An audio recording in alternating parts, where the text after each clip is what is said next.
Hello friends, Guru ज्ञानामृत all about home science में आप सभी का स्वागत है। आज हम आपके यूनिट 3 विभिन्न संदर्भों में सरोकार और आवश्यकताएं का पार्ट बी, संसाधन उपलब्धता एवं प्रबंधन, इसका पार्ट ए पढ़ेंगे, भाग 1 पढ़ेंगे जो है समय प्रबंधन।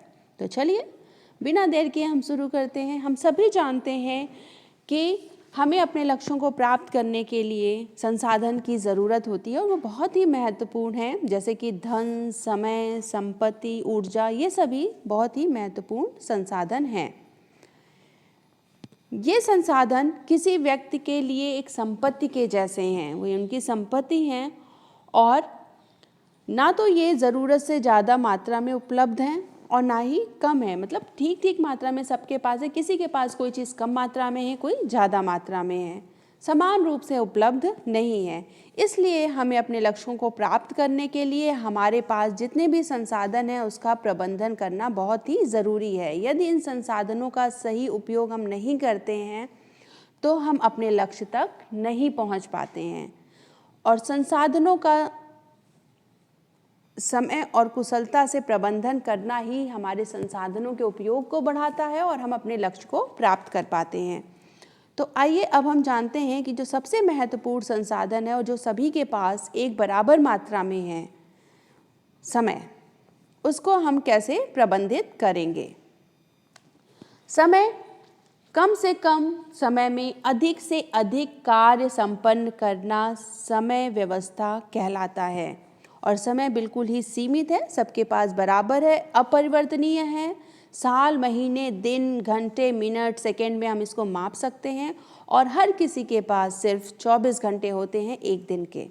और उसी 24 घंटे में हम किस तरीके से अपने सभी कार्यों को करें जिससे कि हम अपने निर्धारित लक्ष्य को पहुंच जाएं। अगर हम सही ढंग से नियंत्रित नहीं करेंगे तो बहुत सारा जो वैल्यूएबल समय है, महत्वपूर्ण समय है, वो हमारे हाथ से निकल जाएगा। तो समय प्रबंधन बहुत ही महत्वपूर्ण है और हमें सफल होने के लिए सही ढंग से समय को प्रबंधित करना पड़ेगा। जो लोग विभिन्न तकनीकी का यूज़ करके अपने समय को प्रबंधित कर पाते हैं सही ढंग से, वो वास्तव में उपलब्धियों को प्राप्त करते हैं। तो समय प्रबंधन एक काम के साथ पर्याप्त आराम और मनोरंजन की अनुमति देता है। ऐसा नहीं है कि हम अपने काम करने के लिए और समय प्रबंधन करते करते हम आराम को और मनोरंजन को समय ना दें। तो समय प्रबंधन हमें ये बताता है कि कैसे हम अपने निर्धारित लक्ष्य को भी प्राप्त कर पाएँ, आराम भी कर पाएँ और मनोरंजन भी कर पाएँ। तो समय प्रबंधन का सिद्धांत क्या है? सबसे महत्वपूर्ण सिद्धांत है परिणामों पर ध्यान देना, व्यस्त होने पर नहीं। कुछ लोग ऐसे होते हैं जो पूरा दिन व्यस्त रहते हैं और सोचते हैं हम बहुत काम कर रहे हैं, पर ऐसा नहीं है। एक्चुअल में परिणामों पर ध्यान देना ज़रूरी है। तो लोग अक्सर अपने दिन के अधूरे कामों के बारे में चिंतित रहते हैं, काम कम करते हैं, उनकी चिंता वो ज़्यादा करते हैं। ये मायने नहीं रखता है, लेकिन हमें ये मायने रखता है कि हम कैसे कम समय में अधिक से अधिक कार्य करें और अपनी ऊर्जा को भी व्यर्थ ना गंवाएं।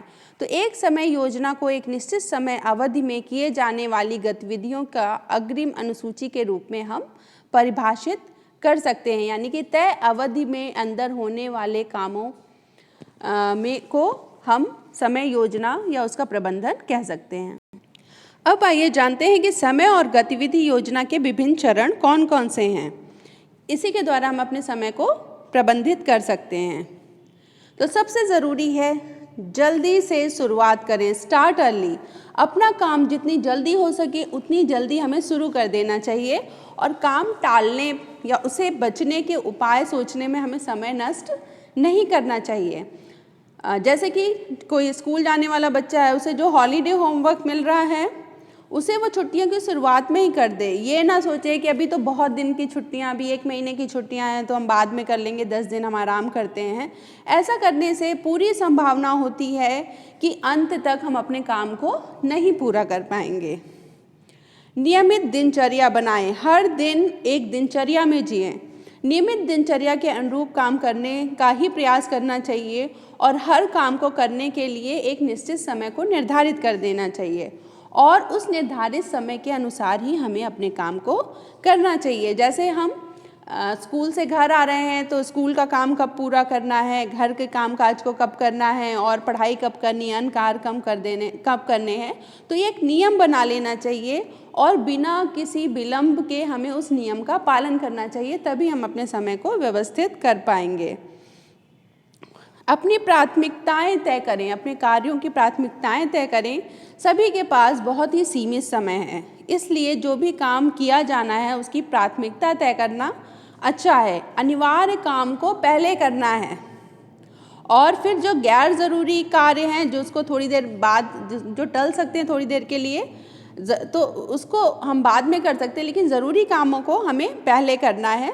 गैर ज़रूरी कामों को हम समय की उपलब्धता के अनुसार से कर सकते हैं। जैसे कि यदि किसी बच्चे को अगले दिन किसी विषय का एग्ज़ाम है तो पहले उसे उस विषय की तैयारी करनी चाहिए, बाद में और विषयों का अध्ययन करना चाहिए। ये नहीं कि पहले हम दूसरा विषय पढ़ लें और जो कल जिसका एग्ज़ाम है उसको हम देर से पढ़ना शुरू करें।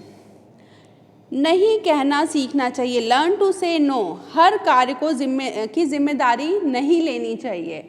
अगर आपके पास ज़रूरत से ज़्यादा काम है तो आप नहीं कहना सीखें।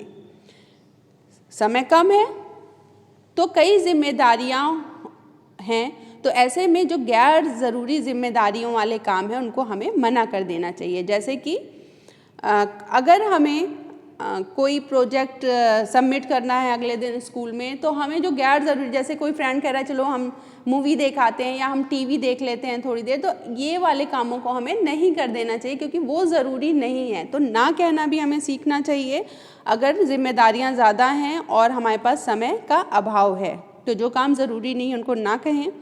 बड़े लक्ष्यों को छोटे लक्ष्यों में विभाजित कर लें, यानी बड़े कार्यों को छोटे छोटे कार्यों में बांटकर उनका प्रबंधन कर लें, जिससे आपका सभी काम हो जाएगा। तो जो भी बड़े लक्ष्य हैं उनको छोटे छोटे भागों में बांट लें। ऐसा करने से बड़े लक्ष्य आसानी से प्राप्त हो सकते हैं। जैसे दिन भर के स्कूल के काम को विषयों के अनुसार छोटे छोटे भाग में आप बांट लीजिए। पहले हिंदी का काम कर लेंगे, फिर इंग्लिश का कर लेंगे, फिर मैथ्स का कर लेंगे, फिर साइंस का। तो ऐसे अपने कार्यों को बांट लिया तो आप सारे कार्य आसानी से कर पाएंगे। ऊर्जा की बचत करना सीखें। अपने कार्यों पर ऊर्जा और समय बर्बाद ना करें। ऐसे कामों पर ऊर्जा और समय नष्ट ना करें जिन पर बहुत ध्यान देने की ज़रूरत नहीं है। जैसे कि टीवी देखना, उस पे के लिए आप परेशान हो रहे हो, ये सीरियल आएगा, इतनी देर से आएगा, अभी चैनल नहीं आ रहा है, क्यों नहीं आ रहा। तो ये व्यर्थ के काम है, इस पर अपना समय बर्बाद ना करें क्योंकि समय बहुत महत्वपूर्ण होता है। और एक समय में एक कार्य के साथ सौदा करें, यानी एक समय में एक काम करें जिससे वो पूरा हो जाए तो दूसरा करें। क्योंकि कई बार होता है हम एक साथ कई काम को शुरू कर लेते हैं और हम अंत तक एक भी काम को पूरा नहीं कर पाते हैं। इसके अलावा हमें समय निर्धारित करना चाहिए काम को करने के लिए। अपनी टाइम लिमिट कि कब शुरू करना है किसी काम को, कब ख़त्म करना, उसी टाइम लिमिट के अनुसार काम करना चाहिए। और अपनी गतिविधियों की सूची भी ज़रूर बनानी चाहिए, उसी सूची के हिसाब से हमें काम करना चाहिए। तो इस तरीके से योजनाबद्ध तरीके से अगर हम कार्य करते हैं तो हम समय को प्रबंधित कर पाएंगे और अपने लक्ष्य को प्राप्त कर पाएंगे। तो एक दिन में हमें बहुत सारी गतिविधियां करनी पड़ती हैं। कौन कौन सी गतिविधियां हैं?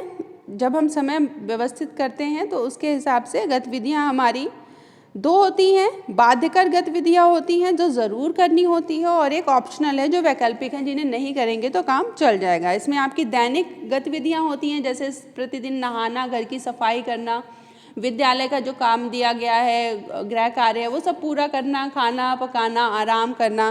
कुछ साप्ताहिक कार्य होते हैं जैसे कि कपड़े धोना, बाजार से वस्तुओं की खरीदारी करना, बाहर घूमने जाना। मासिक कार्य ये भी ज़रूरी हैं कि मंथ के स्कूल की फ़ीस देनी है, अलमारी में उलटफेर करना है, कुछ राशन की खरीदारी करनी है। और कुछ वार्षिक गतिविधियाँ होती हैं जैसे स्वास्थ्य की जाँच कराना, वार्षिक परीक्षा, वार्षिक समारोह विद्यालय का। जो वैकल्पिक हैं, कहीं घूमने जाना, यात्रा पर जाना, घर पर ही कुछ और सामान बनाना, ये जो कि ऑप्शनल होता है, किसी उत्सव और समारोह में भाग लेना। हर व्यक्ति के लक्ष्य और आवश्यकताएं एक दूसरे से बिल्कुल अलग होती हैं, इसलिए समय योजना व्यक्ति को अपनी आवश्यकताओं और लक्ष्यों के अनुसार ही बनानी चाहिए। जैसे कि एक बच्चे के लिए जो समय योजना है वह उस व्यक्ति से बहुत भिन्न होगी जो व्यक्ति ऑफिस जा रहा हो। क्लियर? तो जब भी हमें प्रभावी प्रबंधन करना है समय का, तो कुछ टिप्स आपके लिए हैं जिनको ध्यान रखिए। सबसे पहले अपना लक्ष्य निर्धारित करना चाहिए और उस लक्ष्य निर्धारण के हिसाब से अपने समय को व्यवस्थित करना चाहिए।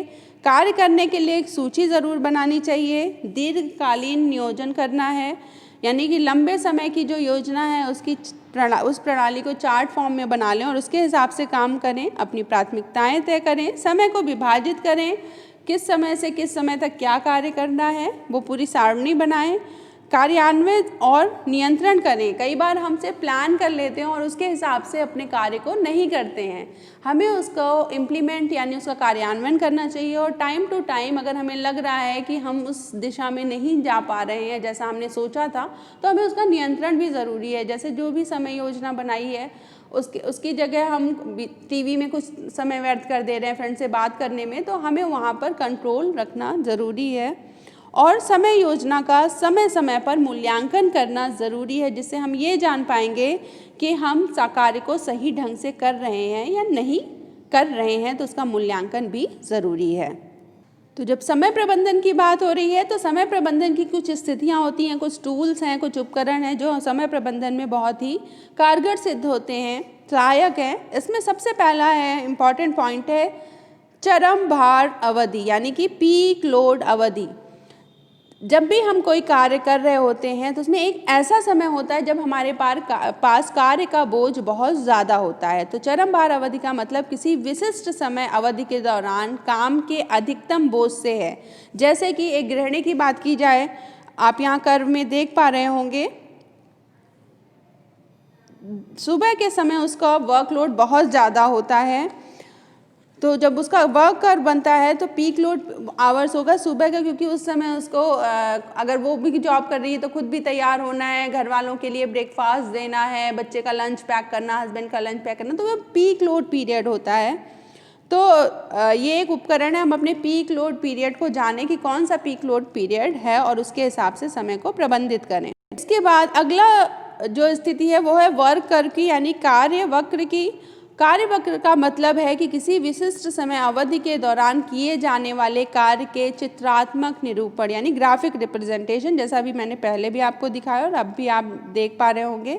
ये ग्राफिक रिप्रेजेंटेशन है कि कार्य शुरू हुआ सुबह के समय तक, पीक लोड पे पहुंचा और फिर धीरे धीरे काम कम होता गया और रात को रिलैक्स कंडीशन आ गई। तो इस प्रकार चित्रात्मक निरूपण से हमें कब हमारे अंदर स्फूर्ति होती है, कब काम करने की अधिकतम क्षमता की स्थितियां होती हैं, थकान के कारण अधिकतम गिरावट को चित्रात्मक रूप से दर्शा सकते हैं। जैसे कि आप इस पिक्चर में क्लियर देख पा रहे होंगे कि कुछ कार्य करने के बाद धीरे धीरे गिरावट आती जाती, क्योंकि हम थकान का अनुभव करने लगते हैं।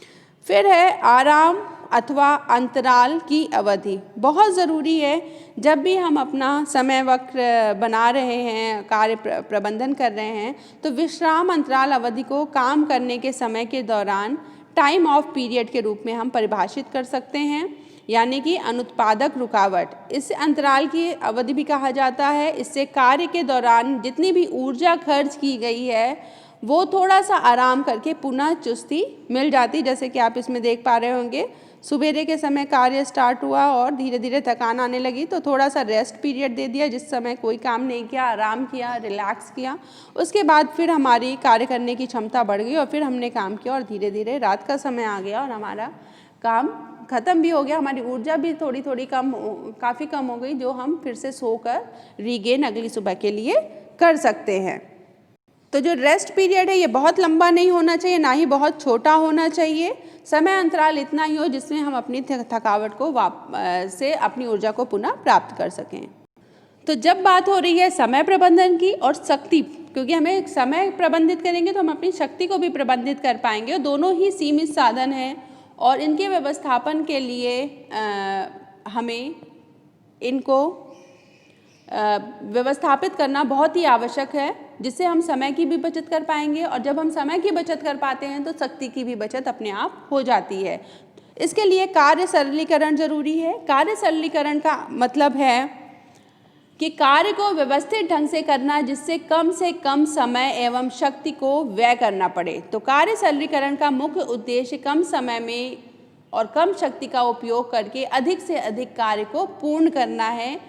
ये बिल्कुल नहीं कि हम काम ही ना करें, जिससे हमारा समय भी बचे और शक्ति भी बचे, ऐसा नहीं होगा। हम काम करना है, लेकिन इस तरीके से करना है कि आसानी से हमारे काम हो जाए, कम से कम समय में हम अधिक से अधिक कार्य को बिना थकान का अनुभव किए कर सकें।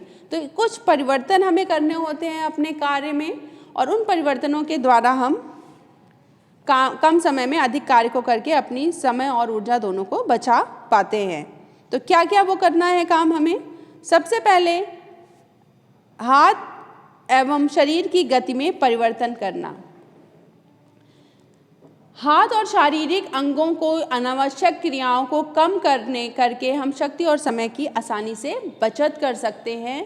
ये निम्न तरीके से की जा सकती है, जैसे कि व्यर्थ की क्रियाओं को कम करना या कुछ क्रियाओं को नष्ट कर देना। जैसे कि उदाहरण है कि बर्तनों को बर्तन रैक पर सुखाने देना चाहिए। जब हम बर्तन धुलते हैं तो उनको बर्तन रैक या बास्केट में थोड़ी देर वैसे ही रखेंगे, उल्टा करके ही हम रखवाया है या रखा है, तो वो थोड़ी देर बाद सूख जाएंगे, आधे 1-1.5 घंटे बाद वो सूख जाएंगे। तब उन्हें हम जो है सेट करें या इस्तेमाल करें।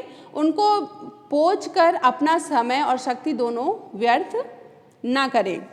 या बाजार से जब हम खरीदारी करने जा रहे हैं तो पहले उसकी सूची बना लें और उसके हिसाब से खरीदें। बार बार जाने से हमारा समय और शक्ति दोनों व्यर्थ होती है। एक जैसे कपड़े को एक साथ धोना चाहिए, जिससे कि हमारे समय भी बचे और शक्ति भी बचे। और जब भी हमें कपड़ा सुखाना है तो हमें एक साथ ज़्यादा से ज़्यादा कपड़े एक साथ धुलकर फिर एक साथ ही सुखाना चाहिए। हम 2-2 कपड़े धुलकर उसे दूर जा रहे हैं, छत पर जा रहे हैं सुखाने, तो इससे हमारा समय भी व्यर्थ हो रहा है और ऊर्जा भी व्यर्थ हो रही है। फ्रिज में जो भी सामान चाहिए हमें काम करने के लिए, उसे एक साथ निकालना। बार बार फ्रिज खोलेंगे बंद करेंगे तो हमारा समय व्यर्थ जाएगा। खाना परोसते समय ट्रे या ट्रॉली का इस्तेमाल करके भी हम अपने समय और शक्ति को बचा सकते हैं। दूसरा तरीका है काम के क्रम और लय में सुधार करना। जो भी हम काम कर रहे हैं उसके क्रम और लय में सुधार करना बहुत ज़रूरी है। एक तरह के कार्यों को एक जैसे कर लेना चाहिए। जैसे हम घर की सफाई कर रहे हैं तो पूरे घर में एक साथ झाड़ू लगा लें, फिर एक साथ पोछा लगाएं, ना कि एक एक कमरे में अलग अलग। काम के शुरू करने के पहले जितने भी आवश्यक सामान हैं वो एक जगह एकत्रित कर लें। जैसे हम खाना बनाने जा रहे हैं तो पहले सामान एकत्रित एक साथ ही कर लें और फिर बनाएं, नहीं तो बार बार हमें एक जगह से दूसरी जगह भागना पड़ेगा और हमारा समय और ऊर्जा दोनों ही व्यर्थ जाएंगी। सभी कपड़े धोते समय धोने की क्रियाओं को जैसे क्रम अनुसार कर सकते हैं तो उससे भी बहुत ही आराम होता है। नेक्स्ट तरीका है कार्य पर कौशल विकसित कर लें, क्योंकि पहले आप इसको चित्र में देख लीजिए। कुछ आपको कार्य सरलीकरण का तरीका बताया गया है। जैसे कार्य को क्रमानुसार करना है, पहले गैस के पास आने के पहले अपना आवश्यक सामान इकट्ठा कर लिया है और कार्य को सही ढंग से करना है। कैसे झाड़ू लगाना है, कैसे पोछा लगाना है। शरीर के अंगों की उचित मुद्रा में होना बहुत ज़रूरी है। यहाँ पर देखिए, हम कई बार कई काम बिना उचित मुद्रा के करते हैं तो हमें थकान का अनुभव होता है और समय भी व्यर्थ होता है। जैसे हमें कपड़े डालने हैं, ऊपर डालने हैं, तो हम उसको जो बकेट है उसको किसी टेबल पे रख के अगर फैलाएंगे तो हमें बार बार झुकना और उठना नहीं पड़ेगा, तो हमारी एक क्रिया कम हो जाएगी। बर्तन जहाँ पे हम धुल रहे हैं वो लेबल बराबर होना चाहिए और बार बार जो काम में आने वाली वस्तुएं हैं उनको अपनी पहुंच पर रखना चाहिए। जब भी हम चेयर पे बैठ के कार्य कर रहे हैं तो हमें अपनी पोस्चर का ध्यान रखना है कि किस स्थिति में बैठे हैं और अपने पैर को हमें सपोर्ट देने के लिए नीचे कोई पटरा रखना आवश्यक होता है। तो इस तरीके से हम अपने कार्य में परिवर्तन करके समय को बचा सकते हैं। इसके बाद है काम में कौशल विकसित करना। जिन कामों में हम अपने कौशल को विकसित कर लेते हैं उन काम को हम जल्दी कर पाते हैं, यानी जिस काम में हम माहिर हो जाते हैं, एक्सपर्ट हो जाते हैं, वो काम हम और जल्दी कर पाते हैं। तो कोशिश करनी चाहिए जो काम हमें करने ही करने हैं उसमें हम अपने हुनर को, अपने कौशल को विकसित कर लें, जिससे हम काम को आसानी से कर पाएँ। शरीर की मुद्रा में सुधार करके अक्सर ही लोग सही मुद्रा में नहीं बैठते हैं, नहीं खड़े होते हैं, जिस वजह से उनको थकान का अनुभव होने लगता है। तो जो हमारे शरीर के अंग हैं उनको उचित मुद्रा में होना ज़रूरी है, जिससे हमारा कार्य सरल हो जाता है, कम ऊर्जा लगती है। जैसे ज़मीन पर अगर हमें किसी रखी वस्तु जो कि भारी है उसको उठाना है तो हमें घुटने मोड़कर पैरों के बल बैठकर उसे उठाना सरल होता है। अगर हम खड़े होकर झुककर उसे उठा रहे हैं तो हमें श्रम भी अधिक लगेगा और थकान भी अधिक लगेगी। अगर भारी सामान को हिलाना है तो थोड़ा झुककर खिसकाने से टांगों की मांसपेशियों का प्रयोग होता है, जिससे थकान कम लगती है। बैठकर खाना बनाने या प्रेस करने की अपेक्षा अगर हम खड़े होकर ये कार्य करते हैं तो शक्ति कम लगती है और कम थकान का अनुभव होता है। तो यहाँ पर आप चित्र में देख पा रहे होंगे बैठने का पोस्चर, कैसे बैठना है, उसकी उचित मुद्रा, और कैसे खड़े होना उसकी उचित मुद्रा दी गई है। हमेशा हमें कोशिश करनी चाहिए कि हम 90 डिग्री के एंगल पर बैठे, हमारा बॉडी पोस्चर ऐसा हो तो वो बैठने की उचित मुद्रा है। इसमें संतुलित स्थिति बनी रहती है। शरीर भार कंकाल की अस्थियों के समर्थन द्वारा वहन किया जाता है और हमारी पेशियों पर कोई तनाव नहीं होता है और वो थकती नहीं है। इसी तरह जब खड़े होने के लिए सिर, गर्दन, वक्ष एक सीध में होना ज़रूरी है, जिससे कि हमें थकान का कम अनुभव हो। अब इसके बाद आता है और कार्य को कैसे सरलीकृत करें, तो काम, भंडारण और उपकरणों में परिवर्तन करके। तो इसके लिए जो स्टोरेज की जगह है उसको सही ढंग से करके, जो सामान का इस्तेमाल कर रहे हैं, जो इक्विपमेंट इस्तेमाल कर रहे हैं उनमें उलटफेर करके, अपनी ऊंचाई के अनुसार, जो भी किचन में खाना बनाने वाला उसको अपनी ऊंचाई के अनुसार वहाँ की स्लैब रखनी चाहिए।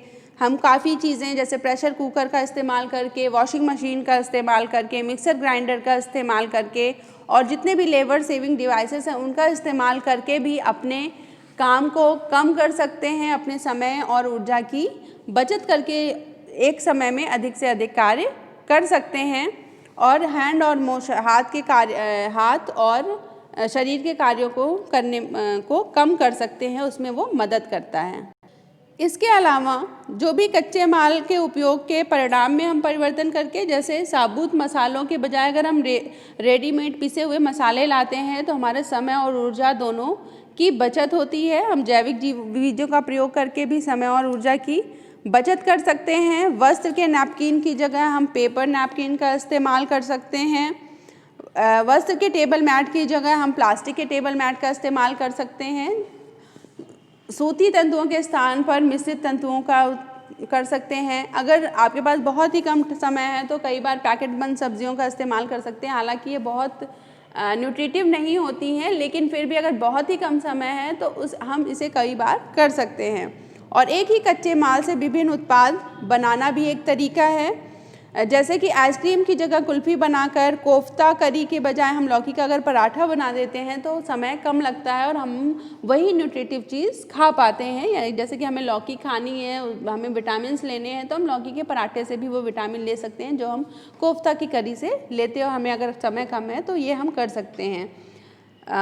इस तरीके से जैसे हम इंक पेन की जगह बॉल पेन का इस्तेमाल करके भी काफ़ी कुछ काम आसान कर सकते हैं। तो अंतिम उत्पाद में भी परिवर्तन करके हम अपने समय को व्यवस्थित कर पाते हैं, अपने कार्य को सरलीकृत कर पाते हैं। तो आज के समय में क्योंकि सामाजिकरण और आधुनिकीकरण के कारण हमारी जीवन शैली में परिवर्तन आ रहा है, तो कार्य सरलीकरण की विभिन्न विधियों का इस्तेमाल करके हम अपने कार्य को सरल कर सकते हैं, सुनियोजित कर सकते हैं और कार्य में लगने वाले समय, श्रम और थकान को आसानी से कम कर सकते हैं और अपने लिए विश्राम, मनोरंजन का भी समय निकाल सकते हैं।